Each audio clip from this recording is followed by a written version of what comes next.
Hey everybody, this is Erica from the Classy Climb blog. This one's about everybody is working for the weekend. You know that Loverboy song from the 80s? Um, it's a good one I want to step on today. As I look on Facebook for the weekend, everyone piling on tons of pictures of their awesome, incredible weekend. And then the rest of the week, it's like dead zone. Dead, quiet zone. Maybe a picture of their animal, maybe a picture of their dog, maybe a picture of some food they cooked. And I just gotta wonder why cram your life into a set of weekends? Why force yourself into two paid vacations a week? I know everybody says you have to work. Yes, you have to work. But the more I read Mr. Money Mustache and a few other blogs, you don't have to work like that if you don't want to. If you want to make some really great investments the first 10 years of your career, you pretty much could retire. You pretty much could retire in 4 years if you're in real estate. Different avenues. You could retire quickly. I think people have that unique sense of wanting to be like everyone else. And everybody else is doing this, so I want to do it. Everybody else has an iPhone, so I get it. For a while there, I had a flip phone, and people would like make fun of me. They go, "Erica, why do you have that flip phone?" They'd be like, "What are you watching that show, Breaking Bad?" And I'd laugh and I'd go, "What does it matter?" Well, you want to look professional, so you need a smartphone. No, you don't. I know wealthy real estate agents with a freaking flip phone.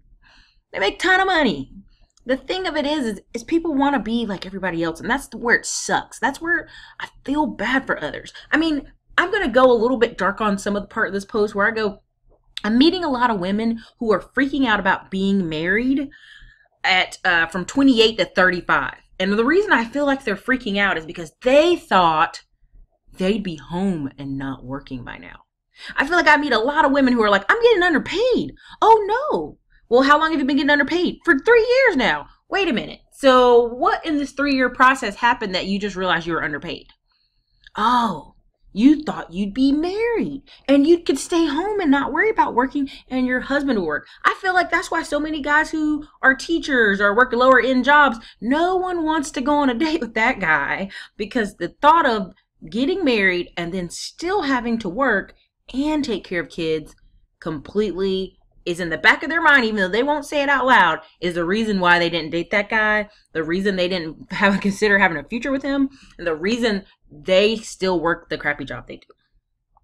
There's a lot of times where I ask, what is your long-term goal? And many women will say, I didn't even think about it.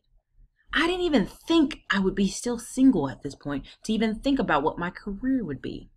And that tells me a lot about them. As they go on Facebook and they see their friends home with babies, they're like, man, I thought that'd be me already.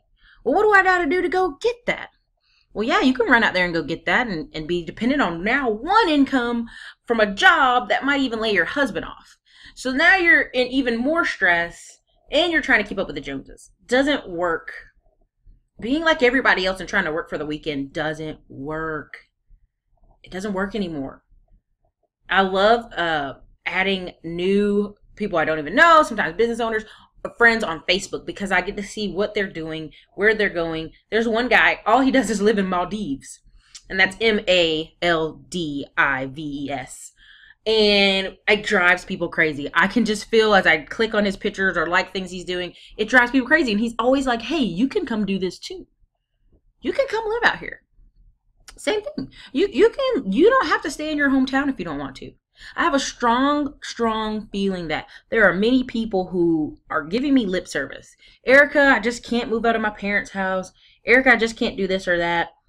Man, Erica, you lost an apartment. I don't want to be like that in the streets or lose my apartment. Yeah, you know what? I didn't want to lose an apartment either while growing my business. But the struggle and the hustle that it requires to not be like everybody else requires sometimes big risk.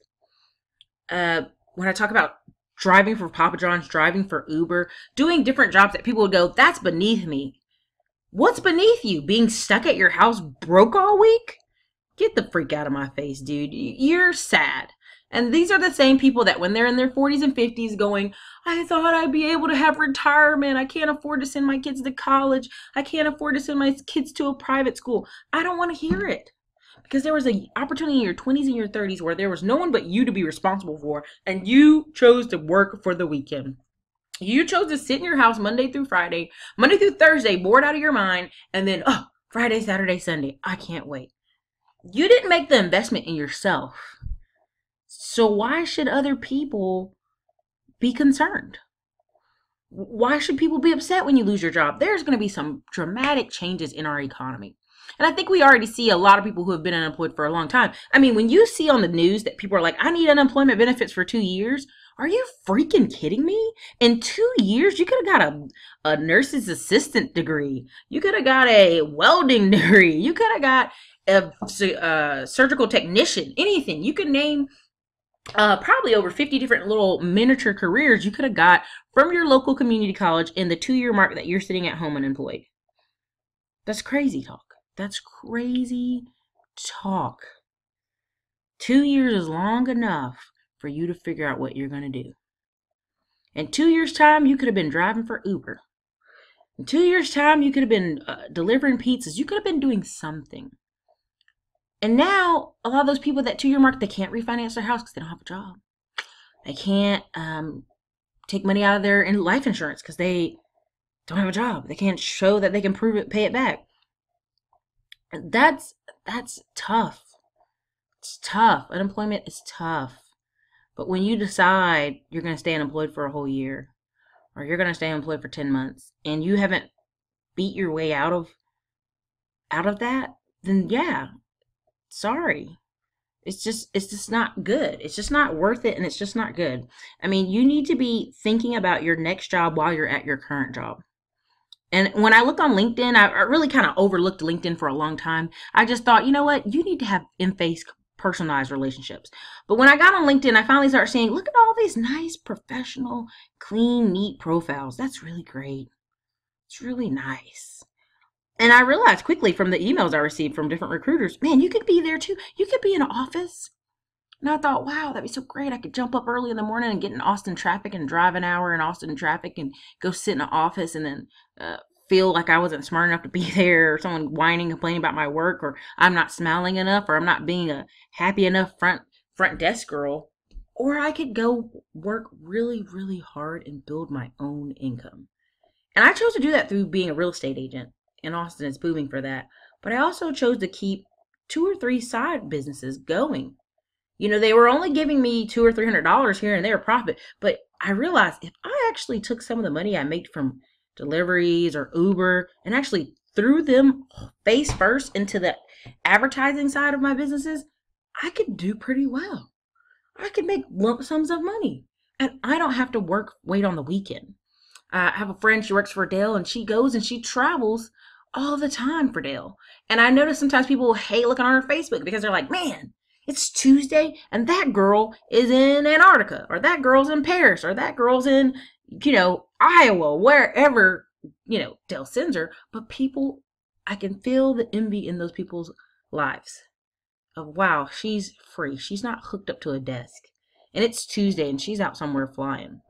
You can be that way too. Now, what I recommend to most people is, I would say, cut down the expenses. Cut down the expenses, get a smaller apartment, minimize your stuff that you have. And if you want to travel more, travel more. If you want to start a company when you got little expenses, you could do that. I mean, the biggest bang for your buck would, while you were working, get a house and rent the other 2 rooms out and build your business from your living room or wherever it is, your den or your garage. And grow that for a year while you have those roommates paying that mortgage and you essentially living rent free.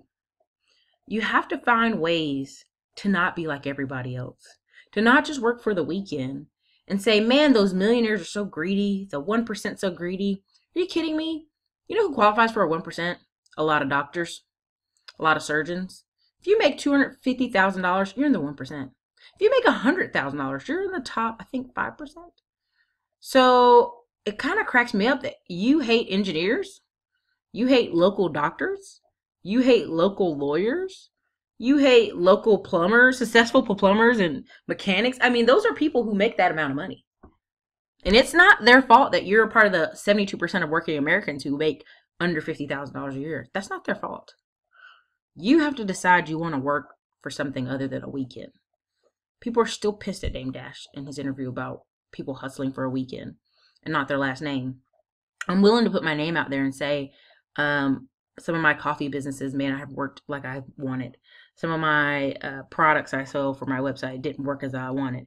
But I'm willing to keep going back and back and trying harder and harder. It's okay. It's okay that I didn't make it. It's okay that you laugh, because there's going to become a day where I surpass you financially, because I was willing to take the big risk and get the big reward.